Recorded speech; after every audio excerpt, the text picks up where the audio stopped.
Dax Harwood on the FTR with Dax Harwood podcast has officially stated that the FTR has re-signed with AEW, that they've signed on for 4 years, and supposedly, apparently, when all is said and done at the end of those 4 years, they will be done with professional wrestling. I hope that's not the case. 4 years is not a lot of time.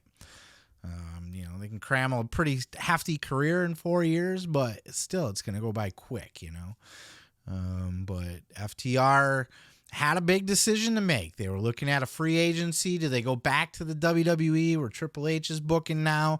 And now they've been able to prove their worth outside of the company. I'm sure they were offering huge paychecks. AEW, the Young Bucks been ducking them. Do they really want to stay there? A lot of decisions they had to look at, but check out this clip here with Dax Harwood on why they came to the decision that they did and the official announcement that they are signed with AEW. We weren't building on our legacy. I feel like our legacy had flatlined, in WWE. In AEW, even though there were times and there are going to be times and there still are times now where I feel like momentum has been missed or we don't necessarily agree with the direction or the idea of FTR, what they're doing. Still, man, the legacy that we have created, cemented, built on in the last 3 years is because of what Tony Khan could offer us. And he could offer us a schedule. He could offer us a platform that we felt was better for us and that we could trust a little more than what WWE could offer us. I appreciate everyone that reached out to me through other, no pun intended, endeavors or avenues. Yes. Yeah. And were interested in having us back, wanted to have us back, said that they made the mistake of letting us go. But for me, 2023, Cash 2023, Maria and Finley, the best course of action for us was to stick around here in AEW. So to be clear, you have re-signed with AEW. Is that something you want to say? Yes, we have re-signed with AEW.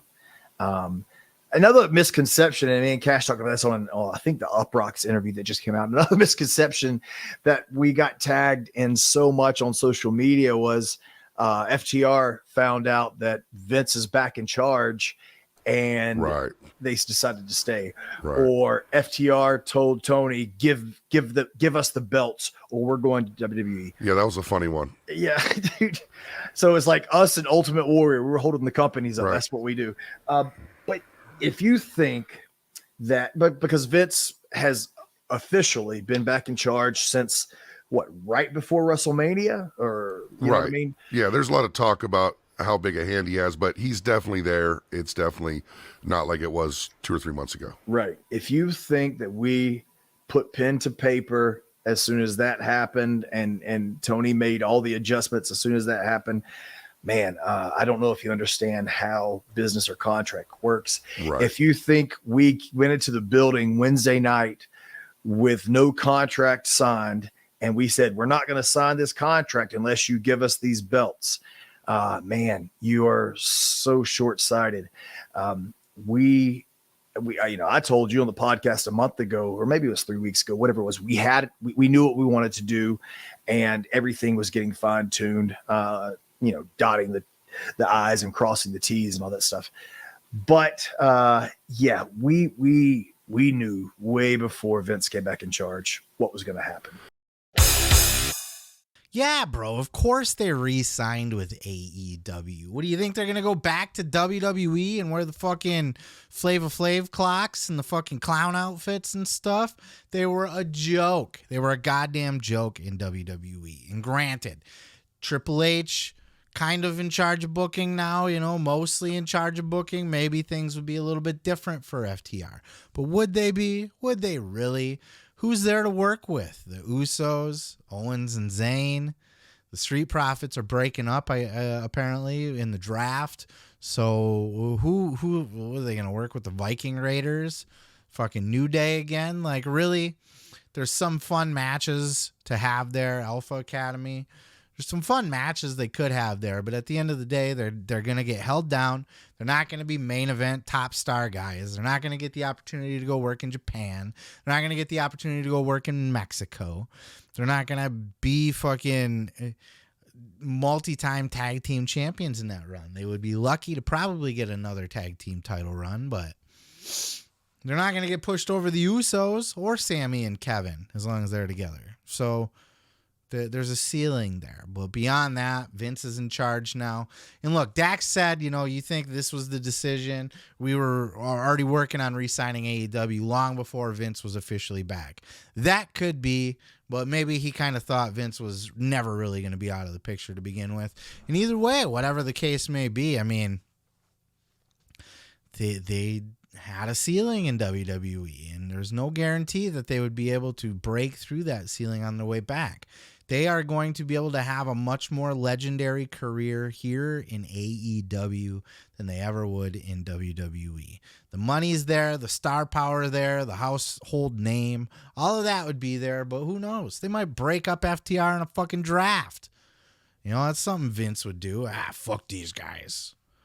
Put them in fucking, put them on separate brands, see how they like that shit. Teach them to leave this company again. God damn it. So I think they made the right call. Yeah, they got their beefs with AEW too. They don't always agree with the way Tony books stuff. They certainly have been dicked around by the Young Bucks. And there's all of that to consider. And their outward public affiliation with CM Punk probably isn't doing them any favors either, I would imagine. Or Dax's podcast in general. Because he says what's on his mind. He calls it like he sees it. He says it how it is. So people don't like that. People don't like to hear that. So it's going to get them a lot of heat anyway. But the end of the day, man, they're going to have much more of an opportunity despite all of that in AEW because Tony's just more flexible. He's willing to work with them, and not only their career-wise, but like their home schedule. They're going to be at home more. The schedule is easier. The money's going to be comparable. It's kind of a no-brainer unless you want your legacy to be a retirement in WWE. If you're good with just saying you worked WWE, you wrestled at WrestleMania, you held all 3 tag team titles that are eligible to win there's nothing left to accomplish unless you want more tag team titles or you want a Hall of Fame run or you want there'll be Hall of Famers anyway, dude. There'll be a Hall of Fame tag team. They'll get brought back at some point. They'll be brought into of course they will. Why wouldn't they be? Maybe not for a long time, but the WWE Hall of Fame's always hurting for people. It was just a good move. And I know there's a lot of WWE fanboys out there who think that this was a terrible move and they wanted to see the revived in WWE. Or, maybe there's people in AEW that don't like FTR. They wanted to see them go. They like the Young Bucks, or they hate CM Punk and fuck FTR. There's that too. Fine. I get all that, but this was the best decision for them to make, and now they're tag team champions again. I suspect they'll have a nice little run with it because there's nobody else on their heels. The smart thing would be to do is to build to the rubber match with the Young Bucks. That would be the smart thing to do. That would be the fun way to go. They're no longer trios champions. Kenny looks to be breaking off into singles competition again. Build up to All Out or All In at Wembley, either or, with the tag team titles on the line against the Young Bucks. Young Bucks, let the Young Bucks even win them at that point, because then by then, FTR will be champions for almost a half a year. They can get it again in the 4 years. So I don't know. I think that's the way that I would book it, and that's the way that it should go. I think they'll have a good little run. They should do some more in Japan. Absolutely. They need to be on a couple other Wrestle Kingdom shows. That would be fun. The Forbidden Door. Maybe another stop in Ring of Honor. Maybe they try for the Ring of Honor titles and get the Ring of Honor tag team champions over again. Who knows? But 4 years is a long time. It'll go by fast, but it's a long time. You can fit a lot of career in that time. So I think they made a good decision. But what do you think? Let me know your thoughts down in the comments below. I'm going to go ahead and move on to the next motherfucker. Let me tell you something, brother. You can check out full episodes each and every Sunday right here on this channel, dude. Don't forget to like, don't forget to subscribe, and don't forget to take your vitamins and say your prayers, brother.